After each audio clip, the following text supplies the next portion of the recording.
জমি কেনার আগে যে বিষয়গুলো অবশ্যই যাচাই বাছাই করবেন। নাম্বার 1, প্রথমেই জমির তফসিল অর্থাৎ জমির মৌজা, খতিয়ান নম্বর, দাগ নম্বর এবং উক্ত দাগে জমির মোট পরিমাণ সম্পর্কে জানতে হবে।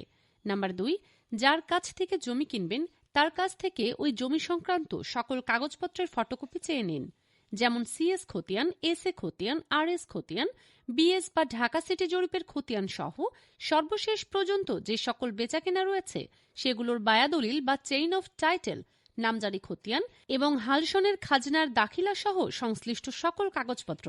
নাম্বার 3, বিক্রেতা যদি ক্রয়সূত্রে জমির মালিক হয়ে থাকেন তবে তার ক্রয় দলিল বা বায়াদলিল রেকর্ডের সঙ্গে মিল করে বিক্রেতার মালিকানা নিশ্চিত করতে হবে। আর যদি তিনি উত্তরাধিকার সূত্রে মালিক হন তবে সর্বশেষ জরিপের খতিয়ানে বিক্রেতা বা তিনি যার মাধ্যমে প্রাপ্ত তার নামে অস্তিত্ব বা যোগসূত্র মিলিয়ে দেখতে হবে। নাম্বার 4, উত্তরাধিকার সূত্রে প্রাপ্ত জমির ক্ষেত্রে বিক্রেতার শরিকদের সঙ্গে সম্পত্তি ভাগাভাগির বন্টননামা বা ফারাইজ দেখে নিতে হবে।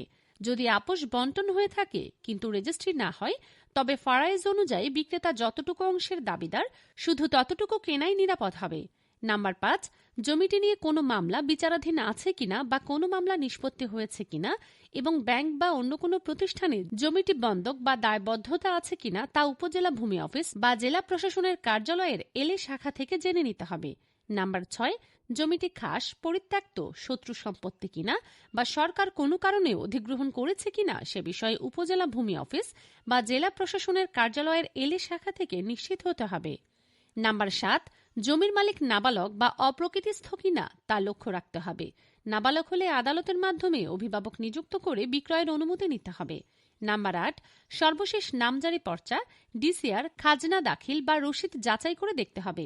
নাম্বার 9, মালিকানা সঠিক পাওয়ার পর সিএসআরএস, বিএস বা ঢাকা সিটি জরিপের নকশা নিয়ে সরেজমিনে গিয়ে দেখতে হবে নকশা অনুযায়ী জমিটি সেই দাগের কিনা।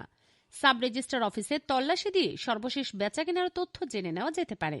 নাম্বার 10, সর্বশেষে জমিটি বর্তমানে কার দখলে আছে, রাস্তা বা পথধিকারের কোনো বাধা আছে কিনা তা সরেজমিনে যাচাই করে নিতে হবে।